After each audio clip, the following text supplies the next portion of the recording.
petit ours panda. Prenons garde au petit ours panda.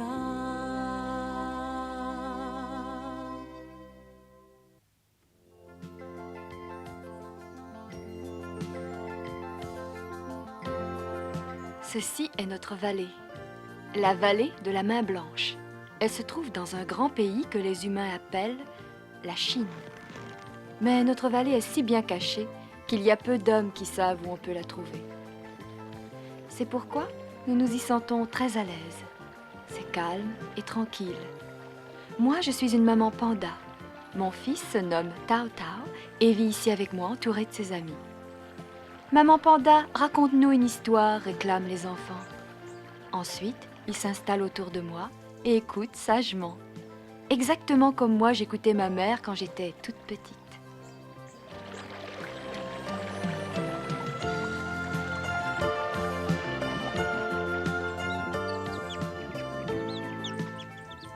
Ah, enfin!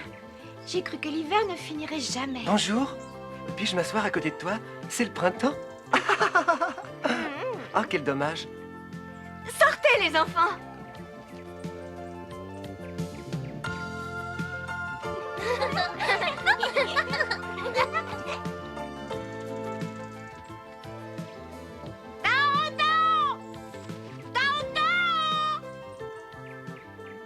On dirait bien que tu vas avoir une visite, Tao Tao. Qui ça? Kiki, est-il déjà de retour? Crois-tu que ce soit lui? Mhm.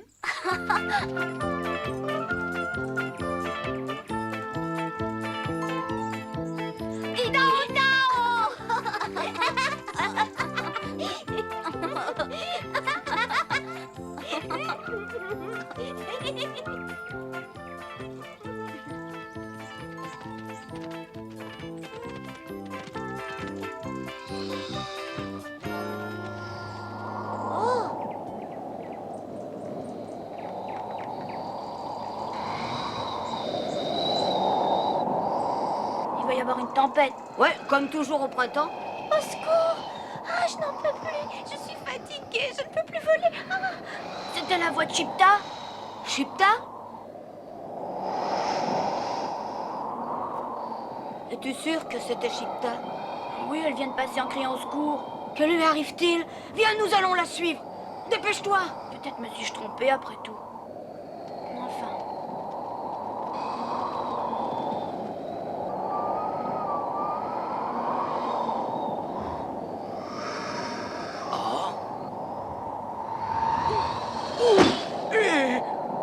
Ne peux-tu pas faire attention? Regarde-moi où tu voles.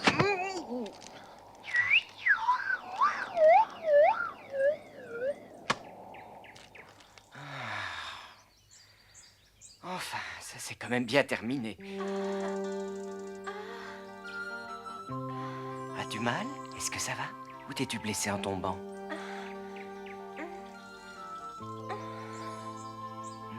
Elle n'est pas très communicative, mais elle est très très belle.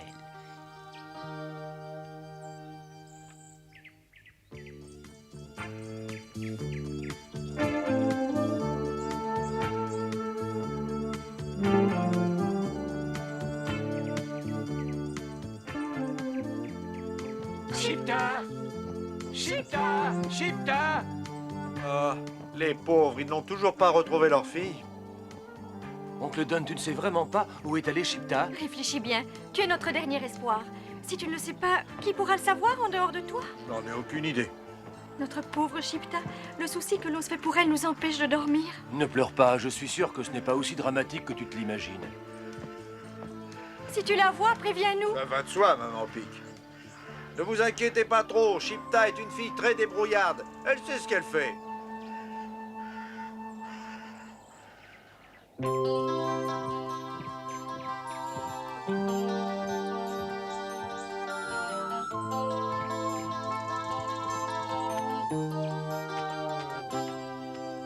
Bonjour. Voilà. Si tu veux retrouver des forces, il faut manger suffisamment. Merci, je me sens déjà beaucoup mieux. Tu crois ça? En tout cas, je suis bien content d'entendre ta voix. Ah oui? Ne bouge pas.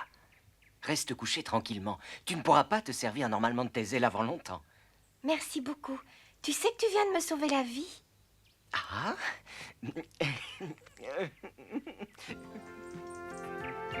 Chipta, il ne faut pas exagérer, tu n'es pas encore très forte. Ne t'inquiète pas, Passereau. Je suis prudente et je ne prends pas de risques. C'est fantastique de pouvoir voler à nouveau. Allez, viens, ça suffit. Demain matin, je retourne chez moi. Quoi? Tu retournes chez toi? Qu'as-tu donc, Passereau? Je reste avec toi. Je pars avec toi. Ah oui? Je t'aime d'amour, Chipta, ne le sais-tu pas? Où est-il? Kiki! Je suis ici, Tao Tao. Tu connais la nouvelle? Chipta est revenue. Enfin, où était-elle partie si longtemps? Je ne lui ai pas encore parlé. Elle a amené un oiseau étranger avec elle. Je crains les complications. Des complications, lesquelles? Je ne crois pas me tromper en disant que notre petite Chipta est tombée amoureuse. Elle serait amoureuse d'un oiseau étranger? D'un oiseau effrayant. Ah! Ah.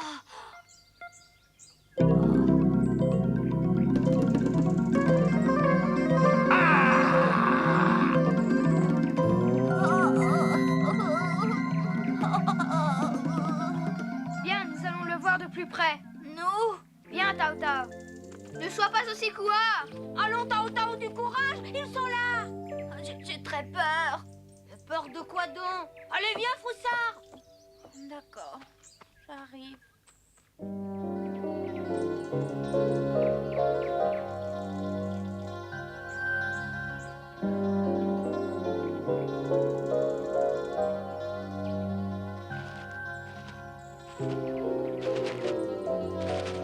Il n'a pas l'air tellement effrayant. Il n'a même pas une calotte rouge.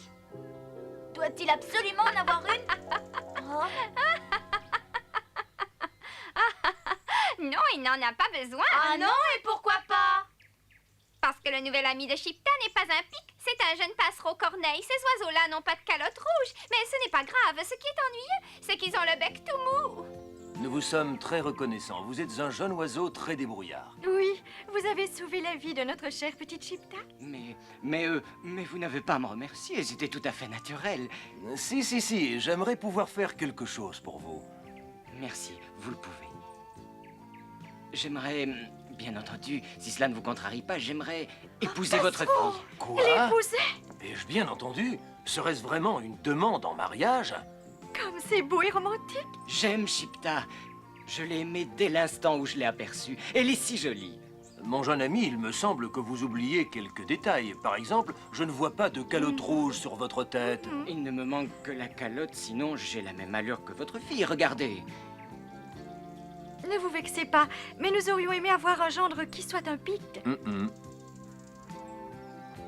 Je suis désolée, Passereau, mais si tu veux m'épouser, il te faut avoir une calotte rouge. Pourquoi ne cherchez-vous pas une fiancée chez les Corneilles? Mon mari a raison. Chipta, accorde-moi un peu de temps pour trouver une solution, je t'en prie.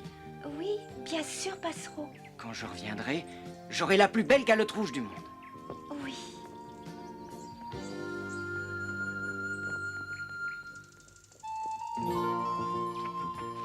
Quel idiot! À son âge, il croit encore au miracle.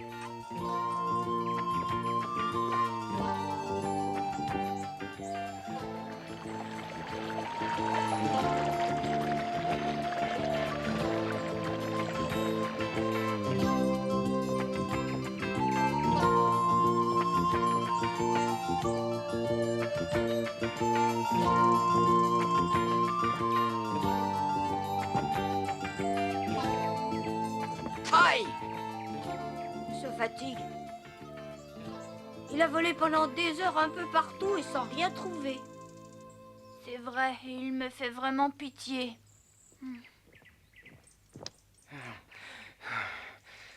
Je le plains, moi aussi. Ouais. Tao Tao, que veux-tu faire? Je ne veux pas me mêler de tes affaires, mais je sais où tu peux trouver une calotte rouge. C'est vrai ça? Oui, je crois bien que oui. J'ai aperçu là-bas une fleur rouge qui ressemble à une calotte. Peut-être est-elle à ta taille? Merci, tu viens de me rendre un grand service. Merci. Bonne chance!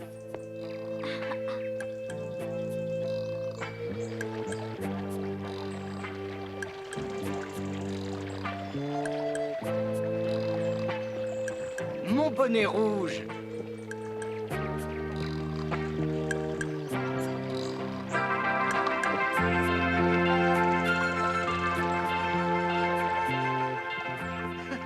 Hurrah, j'ai un bonnet rouge. J'ai tout à fait l'air d'un pic. Je peux épouser Chipta. Sois raisonnable, mon enfant. Tâche de l'oublier. Il y a de si gentils pics qui veulent se marier. Réfléchissez, qui m'a sauvé la vie? Un gentil pic ou un passereau, hein? Chipta, Chipta, j'en ai une. J'ai une calotte rouge, je peux Je t'épouser. savais qu'il en trouverait une. On peut faire confiance à Passereau. Ah? Tu as très fière allure avec ce bonnet.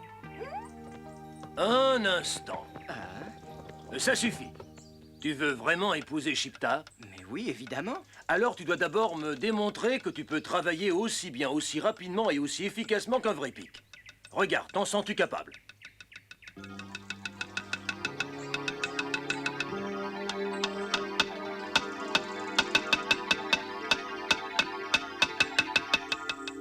C'est très facile. Si tu veux que je te donne ma fille en mariage, tu dois te soumettre à cette épreuve et réussir. Accepte, c'est la seule solution.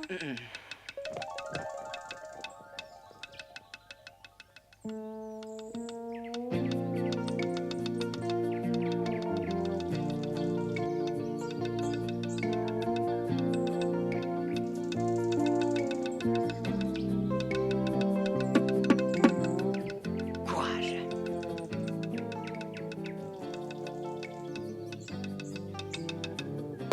Plus fort, Passereau!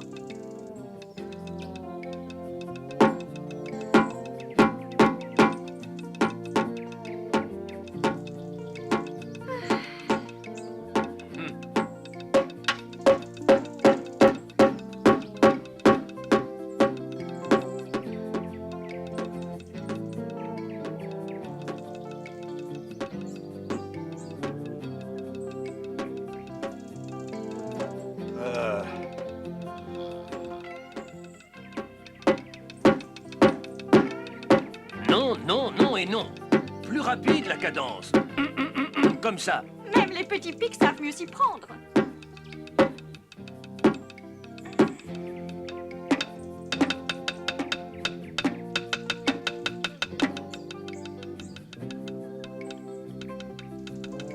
Ah, Le pauvre Passereau, il aurait tant aimé devenir un pic pour l'amour de Chipta. je l'ai perdu. Pourquoi nous les passereaux n'avons-nous pas de calotte rouge? Pourquoi? Passereau, viens voir avec nous, maman Panda, elle doit le savoir. Il y a bien longtemps, quand le Créateur forma le monde, il remarqua quelque chose de curieux. Quoi donc? Attends. Dépêche-toi de nous expliquer ça. Quand le Créateur eut terminé avec la terre, les plantes et l'eau, il considéra longuement son œuvre. Il était satisfait des résultats de son travail, mais il manquait quelque chose. Il ne comprit pas tout de suite ce dont il s'agissait. Alors il réfléchit, et réfléchit encore. Hélas, aucune idée ne lui venait. Pourtant, un jour, en s'éveillant, il trouva la solution. Il manquait les animaux, et aussitôt il les créa.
Il travailla de longues semaines pour créer toutes sortes d'espèces d'animaux, et il le faisait avec plaisir. En considérant le résultat du haut de son palais, il s'aperçut cependant qu'il manquait encore quelque chose. De nouveau, il ne trouva pas tout de suite, mais en regardant l'aurore boréale, il comprit qu'il manquait les couleurs. La terre était trop grise et n'était pas assez colorée. Des couleurs. Et ainsi le Créateur prit le rouge, le vert, le bleu, le jaune, les 4 couleurs de l'aurore boréale qu'il mélangea. Puis il convoqua tous les animaux de la terre en son palais céleste. Je trouve qu'ils sont tous complètement idiots. Il suffit que le Créateur les siffle pour qu'ils se mettent à courir. Et la couleur, qu'est-ce que c'est? En un long et interminable défilé, les animaux grimpaient à travers les nuages vers le palais céleste pour répondre à l'appel du Créateur. Ils avaient confiance en lui. Ils savaient que tout ce que le Créateur faisait était juste.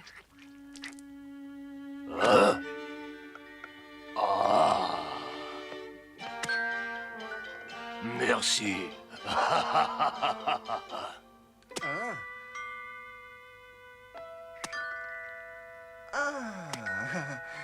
Formidable.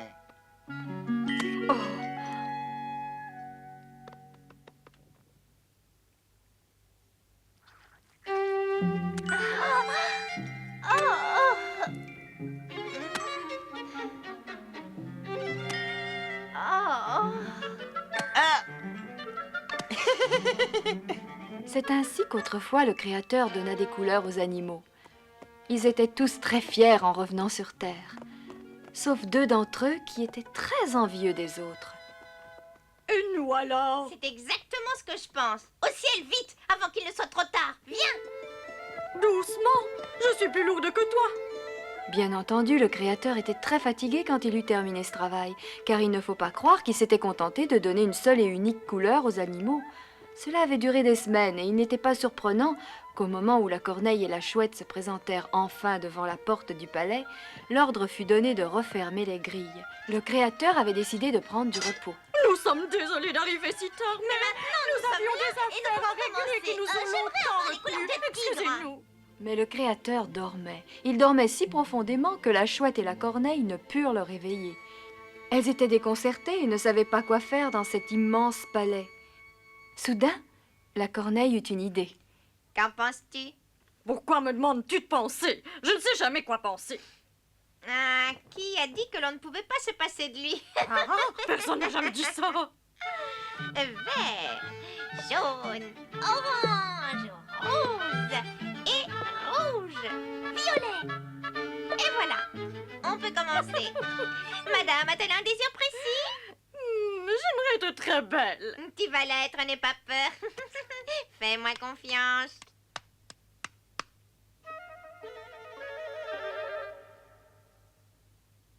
Non, c'est beaucoup trop voyant. Comme ça, ce sera mieux.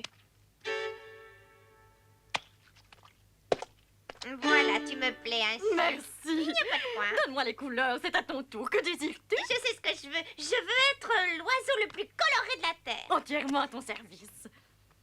Surtout ne crains rien. Je prends d'abord une couleur pour faire un essai. C'est bizarre. Le jaune ne te va pas.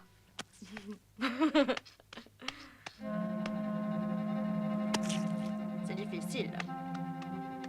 Ah, Dommage. Une couleur unie, ce n'est pas très beau sur toi. Essayons autre chose.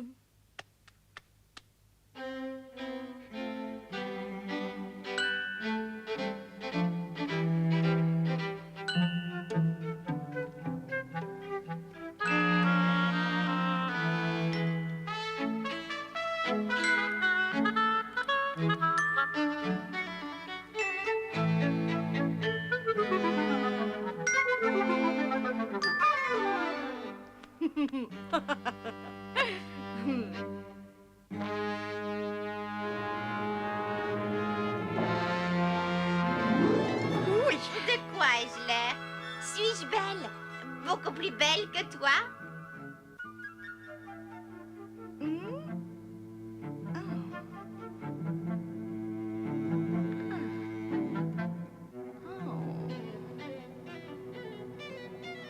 Es-tu fâchée? Moi? Non, pas du tout. Je dois encore améliorer mon travail. Ne bouge surtout pas, je reviens vite.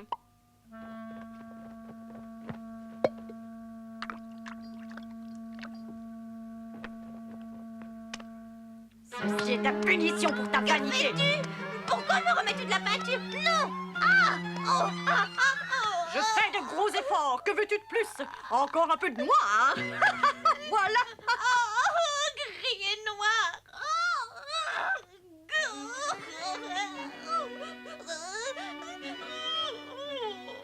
Si Dame Chouette n'avait pas été jalouse, peut-être qu'aujourd'hui, les corneilles auraient des plumes aux couleurs vives.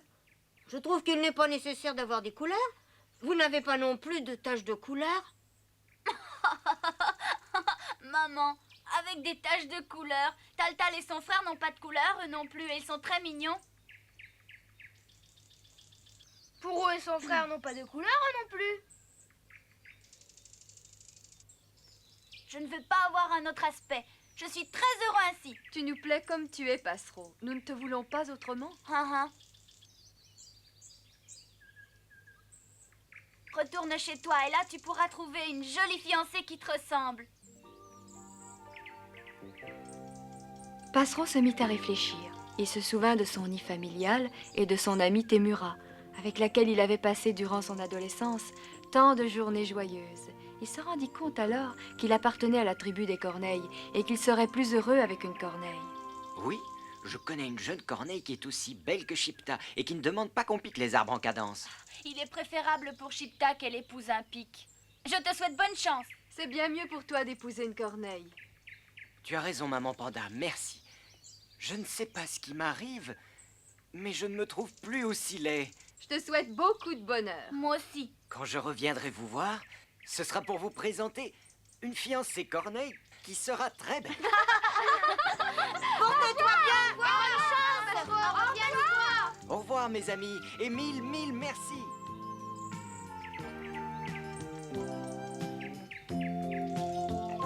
Au revoir, gentil Passereau. Je crois que c'est mieux ainsi.